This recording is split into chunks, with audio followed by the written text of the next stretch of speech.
Welcome back to HTML5 Beginner's Course, Lesson 3, Typography and Block and Inline Elements. In this lesson, we'll cover the heading element, paragraph element, horizontal rule, block elements, nesting elements, strong, emphasis, and line break elements, inline elements. We'll have an introduction to attributes, and we'll talk about some shortcuts using Emmet in VS Code. So to get started, let's create a new file in our directory, and let's call that O3 typography.html. Now we'll need to create our HTML document again. This time I'd like to show you a shortcut you can use to easily create your HTML document. It's a tool called Emmet available in VS Studio Code that auto-completes many things for you. So, create your HTML document using Emmet. Only have to type exclamation mark and tab, and it will create the entire HTML document for you. So, get started. Let's name this document Lesson 3. Let's look at heading elements. Headings are the text you would use for the titles and subtitles of various parts of your web page. They are bolder than your regular text you would find in a paragraph. There are 6 heading tags, H1 to H6, which descend in size and importance from H1 to H6. So we'll create our first heading tag with the H1 tag. And another shortcut using Emmet, we can type H1 and hit the tab space, and it will create that element's opening and closing tags for us. So we'll call our heading 1 simply heading 1. And then we'll do heading 2, also calling it heading 2. H3, heading 3. H4, heading 4. H5, heading 5. And finally, H6, heading 6. Now let's save this file and go take a look at it in Live Server. Now we can see all of our heading tags in our browser, and they do indeed descend in size from H1 to H6. We can take a look at the heading tags in our Chrome Developer tool, and one thing we'll notice is that when we highlight on it, it takes up the entire width of the page. And after our H1, a new line is created. And we can see this on all of our heading elements. This is called block element. A block element takes up the entire block or width of the page and always starts a new line when you close it, thus creating a new block. Now let's take another look at paragraphs. We've seen them earlier, but let's take a look at them in more detail. We can create a paragraph tag the same way, and there's another trick here. I'll show you how to generate filler text.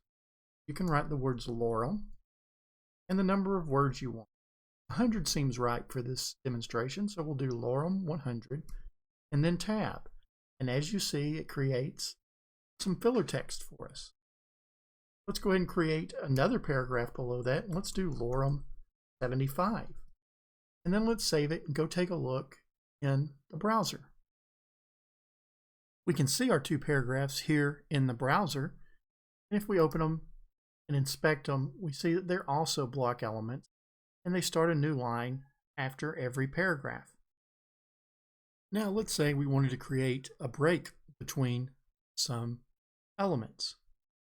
We can create a self-closing tag called the horizontal rule, typing HR. And when we go take a look at it in a moment in the browser, it will create a defined line between our elements. We can also nest elements inside of other elements. So let's do a tag called the div. which is just a dividing tag and can be customized for however you'd like to use it. But in this example, inside of that div, we're going to create an H1, and we'll say this heading is a child of the div. So when you nest elements, the primary element is referred to as a parent, and then the other elements inside of that element are referred to as child elements. We can also create a paragraph tag here. We'll say this paragraph is a child of the div, and since it's on the same level of the H1, it is a sibling of the H1. Let's save this and go take a look at it in the browser. Now, as we look here in the browser, we see that we have indeed created a line between our elements, and then we have our heading and our paragraph. Let's take a look at them in Chrome Developer Tools, and we'll notice that the horizontal rule is also a block element and takes up the entire block of that page, and the div is a block element taking up the entire block. We can see that it's a parent to two children, our H1 and our paragraph tag, which also take up their own blocks inside of the block.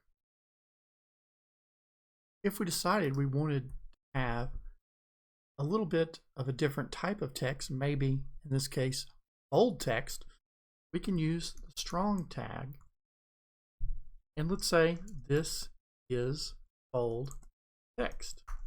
And we can also create italicized tag with the EM tag. So EM, and this is italic. Now let's save it and go take a look in our browser. Now we can look at that bold text and our italic text in our browser. And we see that even though the elements we created here are two different elements, they're on the same line. Why is that? Well, they're what are called inline elements. And inline elements only take up the space that they're allotted within their tag. So if we see here, it doesn't take up the entire page like the other tags we've seen, just the space that is needed. That's called an inline element. Now let's look at nesting inline elements inside block elements. So we'll create a paragraph tag. We'll say this is a paragraph with a line break. And let's go after the A and between the line, insert another tag. It's also a self-closing tag like HR, except for it's a BR tag. And then let's save that and go take a look in our browser. Now we see we have our paragraph with the line break, and after the A new line is started for it. You can look at it, see it's a block element, and it has the BR tag where we expected it to break text. We can use this tag to break up a block element. Another way we can break up text inside of a block element by using the span tag. Like the div, it's also a divider. So we'll create a div tag and say this is a div, and then let's create a span tag with different text inside. Now let's save it and go take a look at how it looks. Now we can see here our div and the line we created, and if we take a look at it closer, we'll see the span tag nested inside. Our div element is a block element as we expected, and our span is an inline element as expected. But the text isn't really different. Well, that's because, like the div, span is just a divider that can be customized. So let's go back and customize it and examine a little more what it does. So let's copy and paste this div we created and create it again. And talk about attributes now. Attributes are a part of the tag that don't display code, but give more information about the tag itself. So in this case, we're going to use the style attribute. We create that by typing style, and it'll create an equal sign and a set of parentheses. And inside that parentheses is where we want to put the information we'll tell it. So here, let's do color. Let's do red. And now let's take a look at how our span tag appears. Now we can look and see that our with different text does appear differently because we used an attribute inside of our span divider and customized the output we want to see. So it's important to know that block elements can be nested inside other block elements, and inline elements can be nested inside inline elements, but block elements cannot be nested inside of inline elements. Now let's go back to Visual Studio Code and used our newly found style attribute to examine block and inline elements a little more. So let's take a closer look at block and inline elements using our newly found style attribute. So to begin, let's just create a horizontal rule. And then below that, let's create a div. And inside that div, let's say this is a block. And let's add a style attribute. And we'll do a background color this time of red. Then let's add an H1. Let's say this is also a block. And add another style with a background color of blue. And then let's do a paragraph. Let's say another block. And let's add our style, a background color of green.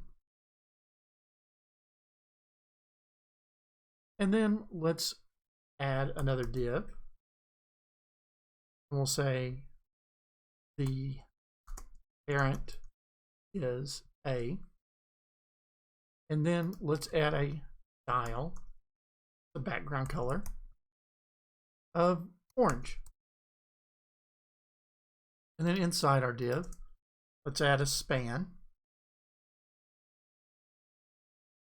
And we'll say this is a child. And finished off with parent outside of the span. And then let's add a style of a background color of purple, our span. Let's go take a look. Now we can see the elements we just created highlighted by their color. As we can see with our block elements, they do indeed take up the entire block of code because we added color to it so we can see it more visually now. And then if we look at our parent and our child, we can see that that div has a orange background that we added, and everything from side to side of the page is in orange, but only span appears in the purple. In our next lesson, we'll take a look at how to create links in HTML. See you then.